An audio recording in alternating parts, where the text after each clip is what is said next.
오늘의 구약 성경 말씀 에스겔서 47장 9절 말씀입니다. 이 강물이 흘러가는 모든 곳에서는 온갖 생물이 번성하며 살게 될 것이다. 이 물이 사해로 흘러 들어가면 그 물도 깨끗하게 고쳐질 것이므로 그곳에도 아주 많은 물고기가 살게 될 것이다. 강물이 흘러가는 곳이면 어디에서나 모든 것이 살 것이다. 아멘. 오늘이 6월 4일이죠. 내일이 5일인데 내일은 UN 국제연합이 정한 세계 환경의 날입니다. 세계 환경의 날. 이것은 1972년 6월 달에 스웨덴 스톡홀름에서 열린 UN 인간 환경 회의에서 제정되었고 그해 가을 UN 총회에서 채택되었습니다. 왜 이런 날을 만들었는가 하면 지구가 자꾸 뜨거워지잖아요. 날이 갈수록 자꾸 황폐되어 가지 않습니까? 지구를 그냥 이대로 둬서는 안 되겠다 해서 전 세계가 관심을 가지기 위해서 정한 날입니다. 이것이 1972년의 일이었고요. 우리나라는 1996년부터 6월 5일을 법정기념일인 환경의 날로 제정했습니다. 환경 하니까 지난 아마 1일이었던 걸로 기억하는데요. 미국의 트럼프 대통령이 폭탄 선언을 하나 했죠. 미국은 파리 기후변화 협약에서 탈퇴하겠다 이렇게 선언을 한 겁니다.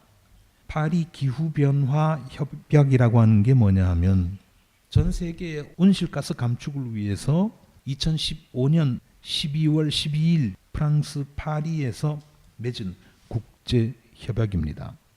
미국과 중국을 포함해서 총 195개 국가가 서명했습니다. 지구에는 거의 모든 나라들이라고 생각하면 되겠죠. 지구온난화가 계속되니까 지구가 자꾸 더워지니까 이산화탄소 배출을 좀 줄이자 그건데 그러려면 공장이나 산업시설 같은 이런 거 가동을 제한해야 되잖아요. 그렇게 되면 자기네 경제에 조금 손해가 될 수 있다. 그래서 그런 것에 구애받지 않고 미국은 돈벌이를 열심히 하겠다. 유독가스 내뿜는 거 상관없이 그렇게 하겠다 하는 얘기입니다. 그래서 국제사회의 비난이 굉장히 거셉니다.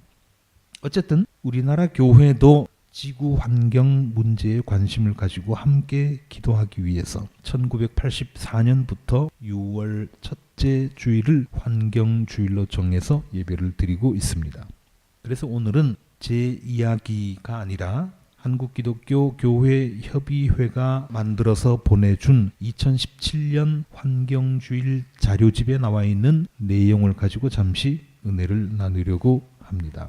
오늘도 주님의 평화가 이 자리에 모이신 여러분 위에 충만히 임하기를 주님의 이름으로 기원합니다. 오늘 구약성서 본문 말씀에 보니까 주인공이 에스겔이라고 하는 사람인데요. 에스겔은 기원전 6세기 그때가 언제냐면 이스라엘 사람들이 바빌로니아로 포로로 잡혀가 있던 그 시절에 활동하던 예언자입니다. 나라가 망해서 자기 땅에 살지도 못하고 남의 나라에 포로로 잡혀가 있는 동족들을 보고 에스겔은 그 사람들에게 희망을 주려고 자, 우리가 다시 회복될 수 있을 것이다. 다시 돌아갈 수 있을 것이다 하는 희망의 메시지를 많이 주었습니다. 한 번은 에스겔이 환상을 보았는데 그 환상 속에서 하나님의 사자가 에스겔을 예루살렘 성전 문으로 데리고 갔습니다. 성전 문 앞에 이르러서 보니까 성전 문지방 밑에서 물이 콸콸콸콸 솟아오르는 겁니다. 그냥 우리는 물 하면 뭐 아무데나 가도 있고 언제 어디서든 흔하게 사용할 수 있는 것이 물이니까 큰 감흥이 없을지 모르지만 이 나라 이스라엘은 사막 지역이거든요. 물이 굉장히 귀합니다. 그래서 그 환상은 그야말로 대박이었습니다. 에스겔서 47장 9절에 보니까 하나님의 사자가 에스겔한테 이런 말을 합니다. 이 강물이 흘러가는 모든 곳에서는 온갖 생물이 번성하며 살게 될 것이다. 이 물이 사해로 흘러들어가면 그 물도 깨끗하게 고쳐질 것이므로 그곳에도 아주 많은 물고기가 살게 될 것이다. 강물이 흘러가는 곳이면 어디에서나 모든 것이 살 것이다. 이렇게 되어 있습니다. 그리고 그 뒤에 이어서 계속 나오는 말씀은 이렇습니다. 이 강물이 흘러가는 모든 곳에서는 온갖 생물이 번성하게 될 것이다. 죽음의 바다라고 불리는 사해까지 많은 물고기가 살게 될 것이다. 사해 들어보셨죠? 죽을 사자를 써서 사해, 죽음의 바다라는 뜻입니다. 왜 그럴까요? 뭐가 많아서? 소금이 많아서. 물이 너무 짜기 때문에 생물이 살 수가 없습니다. 그 사해까지 많은 물고기가 살게 될 것이다. 그리고 강가에는 온갖 종류의 과일나무가 자라나서 그 열매를 사람들이 먹고 잎은 약재로 사용하게 될 것이다. 이런 말씀들이 이어지고 있습니다. 이 말씀은 하나님께서 이루시려는 원대한 계획입니다. 우리가 간절히 기다리는 세상, 곧 만물이 건강하고 만물이 행복하게 사는 세상에 대한 청사진입니다. 이 하나님의 은총이 현실이 되면 창조세계는 상실을 넘어서 희망을 볼 수 있게 될 것이고 결핍을 벗고 풍요함을 입게 될 것이고 죽음을 이기고 생명을 얻게 될 것입니다. 하나님의 계획이 이처럼 은혜롭습니다. 하나님은 하나님의 자녀들인 지구 사람들이 깨끗한 물을 마시고 깨끗한 공기를 마시면서 살기를 바라십니다. 안전한 먹을거리를 먹고 살기를 바라십니다. 핵 때문에 두려워서 떨지 않고 평화롭게 살기를 바라십니다. 기후변화로 인해서 생명들이 멸종하는 일이 없기를 바라십니다. 산에는 산양들이 신나게 뛰어놀고 강에는 물고기들이 힘차게 헤엄을 치고 들에는 새들이 기쁜 노래를 부르기를 바라십니다. 하나님의 계획은 이렇게 멋진데 이렇게 아름답고 활기 있고 희망찬 그런 세상을 만들려고 계획을 세우셨는데 문제는 사람들의 욕심입니다. 그 욕심이 하나님의 아름다운 계획을 망가뜨렸습니다. 여러분이 아시는 대로 이명박 정부에서 4대강 사업한다고 난리를 쳤죠. 강물을 깨끗하게 하겠다. 홍수 가뭄을 막겠다. 그런 명분으로 강의 모래를 파냈습니다. 볼을 16개나 쌓았습니다. 근데 지금 어떻습니까? 물이 깨끗해졌습니까? 요즘 가뭄이 심하다고 하죠. 이 가뭄이 이렇게 심한데 4대강 안에 들어있는 그 물이 농사 짓는 데 도움이 됩니까? 전혀 그렇지 않습니다.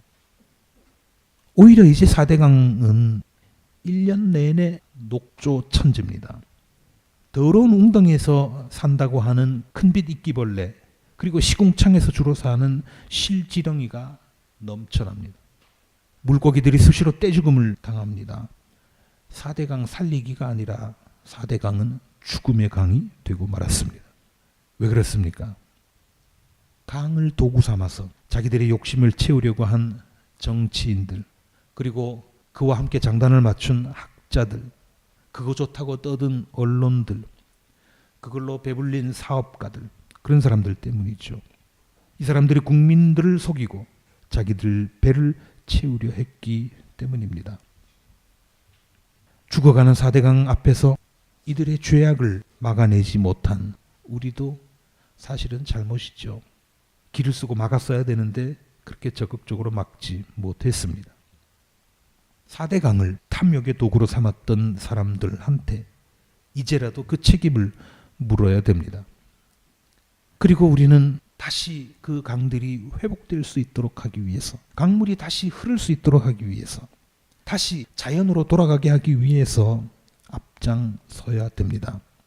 그래야 에스겔이 꿈꿨던 깨끗한 세상, 맑은 세상이 만들어집니다. 그래야 하나님의 계획이 실현됩니다. 우리가 그러는 동안에 외국에서는요, 이미 오래전부터 댐을 만들고 보를 만드는 게 아니라 이미 만들어놨던 댐, 이미 만들어놨던 보를 다 철거시키고 있습니다. 그런 상황인데 우리만 거꾸로 갔던 거죠. 예를 들어서 일본 구마모토 현의 구마가와 지역의 얘기인데요. 40년 동안이나 강을 막고 있던 아세라 댐 이거 허물어 버렸습니다. 그랬더니 오히려 홍수가 줄었습니다. 모래가 쌓여서 물이 맑아졌습니다. 사라졌던 물고기 그리고 새들이 다시 돌아왔습니다. 일본뿐만 아니라 네덜란드, 영국, 독일, 미국에서도 이와 같이 댐을 허물어서 강을 원래의 모습으로 되돌리고 있습니다. 자, 이런 노력이요. 강뿐만 아니라 핵발전소, 방사능 정말 무시무시하지 않습니까? 그거 나중에 핵 찌꺼기 어떻게 처리할지 참 걱정이 이만저만이 아닙니다. 그렇기 때문에 그런 위험천만한 핵발전소 이것도 여러 나라에서 폐기하고 있습니다. 그 대신에 하나님께서 주신 햇빛, 바람, 물 이런 것에서 에너지를 얻으려고 많은 나라들이 노력하고 있습니다. 그리고 농사를 지을 때 농약으로 떡칠하는 그런 농사, GMO라고 하죠. 유전자 조작으로 큼직큼직하고 많이 생산해내는 그런 농법, 이게 얼마나 위험한지 사람들이 알아가기 시작했습니다. 그래서 어떻게 하면 흙도 살리고 물도 살리고 농부도 살리고 소비자도 살릴 수 있을까, 이런 고민을 하고 있습니다. 앞서도 잠깐 말씀드렸습니다마는 미국의 트럼프 대통령이 파리 기후협약 그거 깨버리고 판을 엎으려고 지금 그렇게 나오고 있지만, 그래도 세계 거의 모든 나라들이 기후변화의 위협으로부터 지구에 사는 무생명을 지켜내려고 계속 노력하고 있습니다. 얼마나 다행인지 모릅니다. 이게 뭘 말하는가 하면 지구에 사는, 이 땅에 사는 하나님의 자녀들이 아직 완전히 타락하지는 않았다 하는 증거입니다. 참 다행스러운 거는요, 우리나라 새 정부도 4대강 문제를 다시 조사하겠다고 했습니다. 핵발전소 건설을 이제는 안 하겠다 공표했습니다. 기후변화에도 적극적으로 대처하고 있습니다. 생태 환경을 우선 생각하는 국토관리 계획을 세우려고 준비하고 있습니다. 국토교통부 장관의 여성이 내정됐잖아요. 저는 그거 보고 깜짝 놀랐습니다. 국토교통부 하면 우리나라에서 돈을 제일 많이 쓰는 아주 실세 중에 실세 장관입니다. 왜 그럴까요? 뭐 몇천억 하는 거는 기본이고 몇 조, 몇십 조 하는 그런 대형 공사들을 맡아서 하는 데가 국토교통부거든요. 그런데 지금까지 그 자리에 가려고 많은 사람들이 그 장관 한번 해보려고 애를 썼는데, 왜 그러냐면 토건족들, 건설사들, 큰 회사들 다 결탁이 돼 있을 거 아닙니까? 아마도 모르긴 해도 어마어마한 금전적인 또 다른 이득이 생길 겁니다. 그런데 아무래도 남자보다 여자는 그런 결탁이나 부정에 덜 오염됐을 가능성이 있거든요. 뭐 지켜봐야 되겠습니다만은, 어쨌든 건설만 해내려고 하는 그런 정책이 아니라 생태 환경을 생각하면서 환경 영향 평가도 철저하게 하면서 그렇게 국토를 관리하겠다 하는 그런 얘기죠. 이런 일들을 지켜보면서 우리 교회는 비판할 것은 비판해야 되지만 또 협력할 일은 적극 협력할 필요가 있다고 생각합니다. 그동안 우리는 하나님께서 창조하신 아름다운 세계 얼마나 망가뜨렸는지 모릅니다. 하나님이 사랑하시는 생명들을 얼마나 잔혹하게 대했는지 모릅니다. 이제는 달라져야 됩니다. 그러나 원래 환경주의는 그 어느 때보다도 희망을 가지고 지킬 수 있어서 참 다행스럽습니다.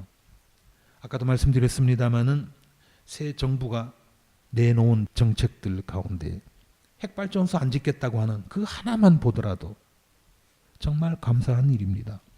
그동안 우리가 얼마나 기도했습니까?